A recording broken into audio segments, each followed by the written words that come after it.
కమ్మ సామాజిక వర్గం స్పెషల్గా 2 రోజుల ముందు నారాయణ స్వామి అని ఒక ఎస్ఐని అదే కారంపూడికి సంబంధించి గతంలో ఎస్ఐగా పనిచేసి సస్పెండ్ అయిన వ్యక్తిని మళ్ళీ ఇప్పుడు ఎలక్షన్ డ్యూటీ ఇచ్చి సిఐగా ప్రమోషన్లో ఉన్న వ్యక్తిని తీసుకొచ్చి అక్కడ సిఐగా వేసేసి ఆయన పోలీస్ డిపార్ట్మెంట్కి సంబంధించి ఎస్పీ గారు వీళ్ళందరూ కూడా కుమ్మక్కయ్యి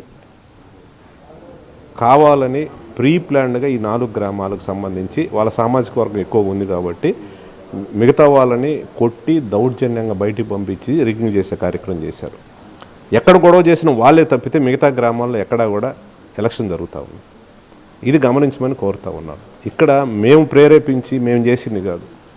ఆ గ్రామాల్లో మీరు పోయి అడిగినా కూడా ఏదైతే నేను చెప్పిన 4 గ్రామాలు గొడవలు జరిగిన 4 గ్రామాల్లో మీరు గ్రౌండ్ లెవెల్ రిపోర్ట్ పోయి అక్కడ ఉన్న ఎస్సీలను అడగండి, ఎస్టీలను అడగండి, బీసీలని, మైనారిటీలని ఏం జరిగింది అడిగితే వాళ్ళు వాస్తవం చెబుతారు. ఇవన్నీ కప్పిపుచ్చి కొంత మీడియాలో దుష్ప్రచారం చేసి మళ్ళీ మా పార్టీకి సంబంధించిన వ్యక్తుల మీద కేసులు కట్టడానికి ప్రయత్నం చేస్తూ ఉన్నారు. ఇది పూర్తిగా కూడా ఎలక్షన్ కమిషన్ దృష్టి తీసుకుపోయినాం, మా ముఖ్యమంత్రి గారి దృష్టి తీసుకుపోయాం.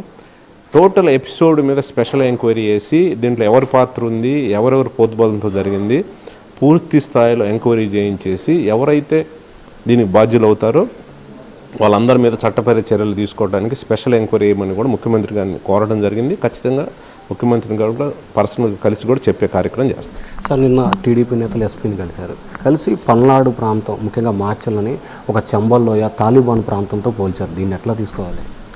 ఇప్పుడు పల్నాడు ప్రాంతం మాచర్లలో ఎప్పుడు లేని డెవలప్మెంట్ ఈరోజు అక్షరాలు కూడా మేము కనిపిస్తాం.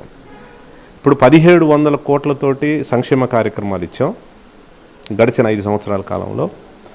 1300 కోట్లతోటి డెవలప్మెంట్ కార్యక్రమం ఇప్పుడు కళ్ళకు కనిపిస్తూ ఉంది. 2 నేషనల్ హైవే రోడ్స్ ఏదైతే 660 కోట్లతో కంప్లీట్ కావస్తూ ఉన్నాయి. ఇక్కడ హాస్పిటల్ సంబంధించి కానీ స్కూల్కి సంబంధించి కానీ ఖచ్చితంగా డెవలప్ చేసాం. ఇది కాకుండా మాచర్ల నియోజకవర్గంలో ఎప్పటి నుంచో చూస్తున్న వరకపుడిచల ప్రాజెక్టుకు సంబంధించి ఈరోజు 1,24,000 ఎకరాలకు నీళ్ళు అందించే ప్రాజెక్టుకి పూర్తి స్థాయిలో అనుమతులు తీసుకొచ్చాం. స్పెషల్గా మా ముఖ్యమంత్రి గారి ఇంట్రెస్ట్ తోటి ఇచ్చిన మాట ప్రకారం కేంద్ర ప్రభుత్వం మాట్లాడి ఫారెస్ట్ సంబంధించిన అనుమతులు తీసుకొచ్చాం. పనులు కూడా మొదలైనవి.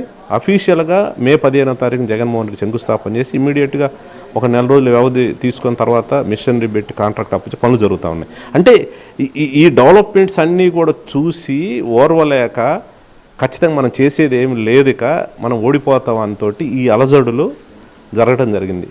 కేవలం ఈ అలజడులు ఆ 4 గ్రామాల్లోనే జరిగినాయి. ఆ 4 గ్రామాల్లో కమ్మ సామాజిక వర్గానికి సంబంధించిన వాళ్ళు అధికంగా ఉంటారు కాబట్టి మిగతా వాళ్ళని బెదిరించే కార్యక్రమం చేశారు తప్పితే నియోజకవర్గంలో 80 పైచలుకునే గ్రామ పంచాయతీలు ఎక్కడా కూడా చిన్న చిన్న చెదురుమూడు సంఘటనలు తప్పితే ఎక్కడా జరిగిన పరిస్థితి లేదు. ఇది వాస్తవం. మీ మీడియా మిత్రులు కూడా గ్రౌండ్ లెవెల్లో ఏదైతే నేను చెప్పిన గొడవలు జరిగిన 4 గ్రామాలు ఏవైతే ఉన్నాయో ఖచ్చితంగా దానికి సంబంధించిన ఆ 4 గ్రామాల్లో కింద స్థాయిలో ఎంక్వైరీ చేయాలని కోరుతూ ఉన్నాను. ఒకటి ఇక్కడ ఎంత కొల్లీడైనారనంటే ఎంపీ కొల్లీడయ్యాడు, ఎంపీతో ఒక సిఐని పెట్టారు స్పెషల్గా, ఎస్పీ కొల్లీడయ్యాడు, కలెక్టర్ కొల్లీడయ్యాడు. కలెక్టర్ కూడా తుమ్మూరుగూడ విలేజ్లో 5 పోలింగ్ స్టేషన్స్ ఉంటే 5 పోలింగ్ స్టేషన్స్కి తెలుగుదేశం సంబంధించిన వాళ్ళే మాకు మిగతా ఎస్సీ ఎస్టీ బీసీ నుంచి ఓట్లు వేయట్లేదు అని చెప్పి అక్కడున్న ఈవీఎం మిషన్స్ అయితే మొత్తం పగలగొడితే మేము రీపోల్ అడిగాం నెక్స్ట్ డే ఇవ్వండి అని. కానీ 1 గంటలోనే ఇంకొక మిషనరీ తీసుకొచ్చి మేము పోలింగ్ పెడతా ఉన్నాం అని చెప్పి మా ఏజెంట్లు లేకుండా ఎలక్షన్ జరిపిన పరిస్థితి. ఏది ఎస్పీ ఆడ కూర్చొని కలెక్టర్ పర్మిషన్ ఇవ్వటం, అదే విలేజ్లో ఎస్పీ కూర్చొని మీ వాళ్ళని రమ్మని వచ్చి కూర్చోమని అని చెప్తా ఉన్నారు. అక్కడ ఉన్న గ్రామాల్లో ఎస్సీ ఎస్టీ బీసీ మైనారిటీలు ఉంటారు, వాళ్ళకి ఇళ్ళ దగ్గర పోయి బెదిరించి రాకుండా చేసి లేకుండా ఎలక్షన్ చేశారు. కానీ నేను వెళ్తానంటే ఎస్పీ నువ్వు రావడానికి లేదు, నువ్వు వద్దని చెప్పి ఎస్పీని డైరెక్ట్గా నాకు చెప్పిన పరిస్థితి అని. అంటే దాన్ని బట్టి ఏమర్థం అవుతుంది? ఈ రకంగా పోలీసు వ్యవస్థ ఎంపీతో కొల్లుడే వీళ్ళందరూ కలిసి వన్ సైడ్గా చేయాలి, ఏదో రకంగా గెలవాలి, ఇక్కడ దౌర్జన్యం చేసి గెలవాలనే ఆలోచనతో ఈ 2 రోజుల నుంచి కూడా జరిగిన సంఘటనలు కనిపిస్తూ ఉన్నాయి. నేను ప్రజలందరినీ కూడా కోరుతూ ఉన్నాను, ఏది ఏమైనా మనం గెలవబోతూ ఉన్నాం. జగన్మోహన్ రెడ్డి సంక్షేమ కార్యక్రమాల ద్వారా మనం బ్రహ్మాండంగా గెలవబోతూ ఉన్నాం. ఎవరు సమన్వయం కోల్పోవద్దు, అల్లర్లు ఎవరు చేసే కార్యక్రమం చేయొద్దని దయచేసి కూడా నేను అందరినీ కోరుతూ ఉన్నాను. మా తెలుగుదేశం పార్టీ ఈ తెలుగుదేశానికి సంబంధించిన నాయకులు రెచ్చగొట్టే కార్యక్రమం చేస్తూ ఉన్నారు. ఇవి కాకుండా మా పార్టీకి సంబంధించిన నాయకుల మీద కేసులు పెట్టడానికి కూడా ఒక ప్రయత్నం చేస్తూ ఉన్నారు. అదే పని మీద పోలీస్ డిపార్ట్మెంటు ఎంపీతో కలిసి ఉన్నారు. ఖచ్చితంగా జూన్ 4వ తారీఖు జరిగే ఏదైతే ఈ కౌంటింగ్ ఉందో ఖచ్చితంగా వైఎస్ఆర్ పార్టీ గెలవబోతూ ఉంది. నేను ముఖ్యమంత్రి గారికి ఇప్పుడే చెప్పడం జరిగింది. స్పెషల్ ఎంక్వైరీ చేసి ఎలక్షన్ కానించి ఇప్పటిదాకా స్పెషల్ ఎంక్వైరీ చేసి ఎవరు బాధ్యులు, ఎవరెవరు ఉన్నారు దీని వెనక, ఎవరు ప్రోద్బలంతో జరిగింది టోటల్ ఎంక్వైరీ చేసి చట్టపరంగా చర్యలు తీసుకునే కార్యక్రమం ఖచ్చితంగా చేస్తాం. దీంట్లో అధికారులు ఎంత పెద్ద అధికారులు ఉన్నా, నాయకులు ఉన్నా కూడా ఎవరిని వదిలిపెట్టే ప్రశ్న. రెంటాలతో పాటు మరికొన్ని గ్రామాల్లో వైసీపీ లీకింగ్ చేసిందని చెప్పి వాళ్ళు ఈసీకి ఫిర్యాదు చేశారు. సో దీన్ని ఎట్లా తీసుకుంటారు? రెంటాలలో మార్నింగ్ చిన్న సంఘటన జరిగింది.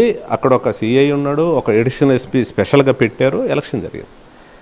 కానీ అక్కడ ఫోర్స్ కూడా బ్రహ్మాండంగా పెట్టి చేశారు. కానీ నేను చెప్పే 4 గ్రామాల్లో దరిదాపుగా 7,000 ఓటింగ్ ఉండే ఒప్పిచెర్ల గ్రామంలో 2 కానిస్టేబుల్ పెట్టారు. 4,000 ఉండే చింతపల్లి గ్రామంలో 1 కానిస్టేబుల్ హోంగార్డ్ని పెట్టారు. అనంటే అసలు సెక్యూరిటీ లేకుండా ఫ్రీ చేసి ముందస్తు ప్లాన్ ప్రకారం వీళ్ళందరూ కొల్యూడే చేశారు. ఈ 4 గ్రామాల్లోనే ఎంటైర్ కాన్స్టిట్యున్సీలు ఎక్కడా గొడవలు లేవు. జరిగిన సంఘటన ఈ 4 గ్రామాల్లో, ఈ 4 గ్రామాల్లోనే గొడవలు చేశారు. ఫర్దర్గా గొడవలు బయటకు వచ్చి చేసేది కూడా ఈ 4 గ్రామాల వల్లే చేస్తూ ఉంటాం. మీకు ఇబ్బంది లేకపోతే ఎంపీ చాలా బాగుండేవాళ్ళు గత 5 సంవత్సరాలు మీతో 7 ఎమ్మెల్యేలతో కంటే మీతో చాలా బాగున్నారు. కానీ ఎందుకు ఈ గ్యాప్ వచ్చింది? గ్యాప్ ఏం రాలే. అంటే ఇప్పుడు నేను చేసిన తప్పు ఏందనంటే పార్టీలో ఒక నాయకుడు ఉండ, ఎంపీ ఉండ, ఎమ్మెల్యేలు ఉండ, నేను పార్టీ కోసమే లాయల్గా ఉంటాను. పార్టీ కోసమే ఎవరైనా చిన్న చిన్న గ్యాప్ వచ్చినా కూడా నేను సర్దుబాటు చేసే కార్యక్రమం చేస్తాను. ఇప్పుడు నాకు వచ్చింది నేను నమ్మిన కాబట్టే, నేను లాయల్గా ఉన్నాను కాబట్టే, ఎంపీతో బాగున్నాను కాబట్టే నాకు ఈ శాస్తి జరిగింది. కావాలని ప్రీ ప్లాన్డ్గా చేశారు. అంటే అది రాజకీయంలో ఇలాంటివి కూడా ఇంతవరకు చేస్తారా, బయట నుంచి చేస్తారు కానీ ఇంత దగ్గరగా చేస్తారనేది మొదటిసారి నేను తెలుసుకున్నాను. నాకు అర్థమవుతుంది. అంటే ఒక సామాజిక వర్గానికి సంబంధించి అందరూ కూడా మూకుమ్మడిగా నన్ను ఏదో నిలువరించాలి,